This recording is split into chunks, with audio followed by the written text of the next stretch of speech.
Hey everyone, Anipod here. Today I will show you my top 10 of 2024 of anime. So this is going to be my top 10 of anime shows that I completed and started airing and completed airing during the year of 2024. So first of all, Happy New Year. Um, I think 2024 for me has been a great year, especially anime-wise. I think it was a step up to 2023 actually. Um, And I've enjoyed a lot of anime this year that has been, and I'm looking forward to more anime this upcoming year or this year actually, this 2025. Before we start the new anime year though, I want to show you the top 10 shows that I completed and enjoyed the most. So yeah, without further ado, let's get going. So on number 10 place is studio apartment, good lighting, angel included, which I think was surprisingly wholesome. It was very funny. I like the characters. Um, it was actually very difficult to choose the top 10 because I have other ones as well that I was thinking about, but I I choose to make this decision based on which shows I look forward to the most of the shows to watch. So this one was it. Very enjoyable rom-com, I think. So yeah, 10th place to the apartment. On ninth place, we have Senpai is an Otokonoko, which I think was a very, very well handled cross-dressing anime. I saw some people say that, they don't like how the cross-dressing was portrayed in this anime, but I couldn't disagree more. I think this was handled in a really mature way.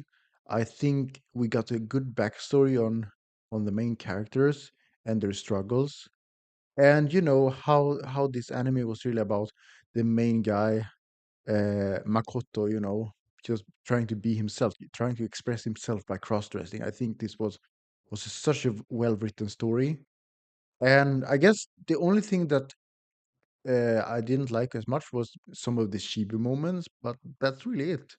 I had a lot of fun with this one. Thought this one was really, really good. All right, on eighth place we have Kaiju number eight. So at the first half of Kaiju number eight, I didn't really care for this one, to be honest. I thought this was gonna be nothing special. I wasn't a big fan of the opening song either, and I guess I thought the story didn't make a lot of sense. However, in the second half of the first season, things started actually to become more sense to me, and after that, I just felt so strong about what's going on. I even felt emotional at times. So this one in the second half got a lot of plus points for me and eventually became one of my favorites for this year. So very impressed. And with how I think this is also going to have a season two, if I'm not mistaken. So the way they ended season one is going to make me look forward even more to season two. So I'm very, very much looking forward to that. Yes, on seventh place, we have A Sign of Affection. And I usually don't like these types of romance shows where the girl falls for the coolest guys. That's never really been my thing, but this one was surprisingly wholesome and sweet. Um, the main girl Yuki, she was very cute, and uh, for being the cool guy, the Itsumi, his name is, I think he really understood Yuki and he really cared about her, showed her new world, and and yeah, that was such an amazing story.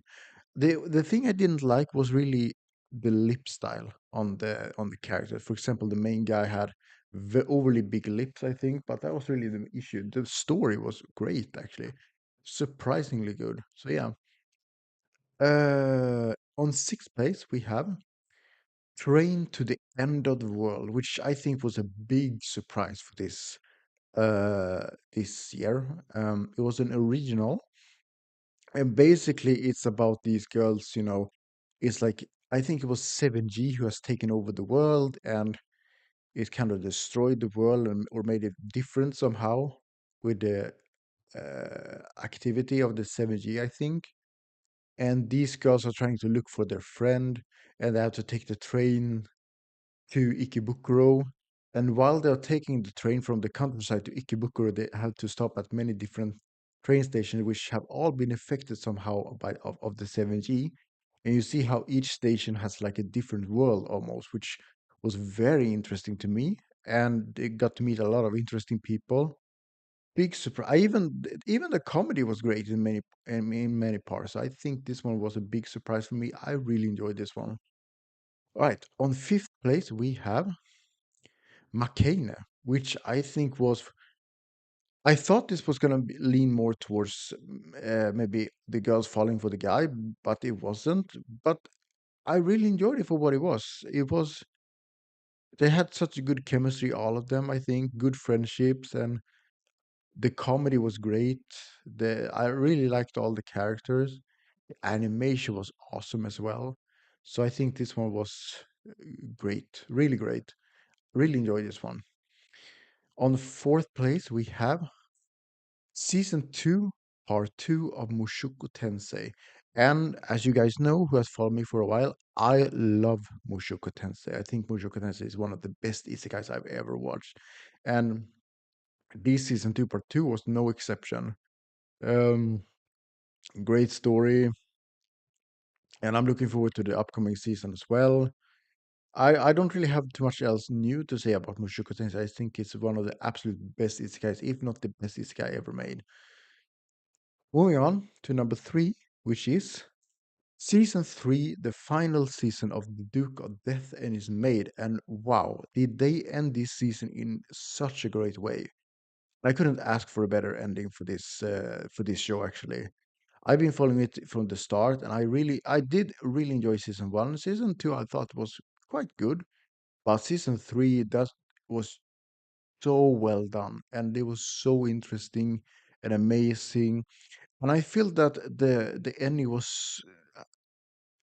I was really satisfied with the ending as well. You know how they just completed the story because I think they didn't left anything behind. They really nailed the end, which made me very pleased. And this is actually one of the shows that I'm really gonna miss. Um, but yeah, amazing anime, amazing season three, and yeah, I couldn't ask for more. Great show. On number two, we have Days with My Stepsister, which I think was for being a romance show with step siblings starting to live together because their parents got remarried. This has to be one of the best written stories I've ever seen. Um, I was really hooked into to their relationship with each other. I really liked the animation, the effects they made in the animation sometimes, and how deep this story was. It was extremely deep story. You know how they got these feelings, but because of their family situation, you know, they were limited. They limited their own feelings, right? Without spoiling too much. It was such an amazing and well written story. Really enjoyed this one. Um, and on first place, my top 10 2024 is Ranma. And this is a lot of it is for personal reasons too, because I grew up with the manga. I'm a huge fans of Ranma. Um, and I think because I remember a lot from the manga actually, and I think this adaptation was so well done. They really made a lot of effort to make it as good as possible according to the manga, and the animation was great. I know some people complain about the censorship, but you know that's like with so many animes has censorship, so this is really no exception. But story-wise, you know, I couldn't ask for more. Um, And I'm very happy we get a season two because we've not seen the best yet. And yet I gave this one a 10 out of 10. It is my anime of the year. So, yes, that is really my top 10, guys. Let's see. And yeah, I don't think I have anything really else to say. I'm looking forward to the new anime year and see what shows comes up then. And I'm hoping to see you again this 2025, and let's enjoy anime together. Have a nice day. Bye.